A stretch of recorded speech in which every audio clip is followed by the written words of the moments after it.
Hey, what's up guys? So in this video we will see how to restart the Redmi A5.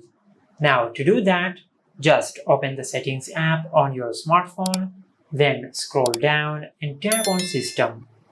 From here, just tap on gestures. Now just tap on press and hold the power button. From here, instead of the digital assistant, just select the power menu. And if you press and hold on the power button, you will open the power menu. Now just select restart. And once you do that, just wait for a few seconds for your smartphone to restart.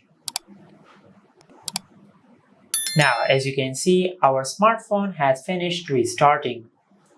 And this is how you can restart the Redmi A5. If you found this video helpful, please like the video and subscribe to our channel and hit the bell icon to get notified when we upload a new video.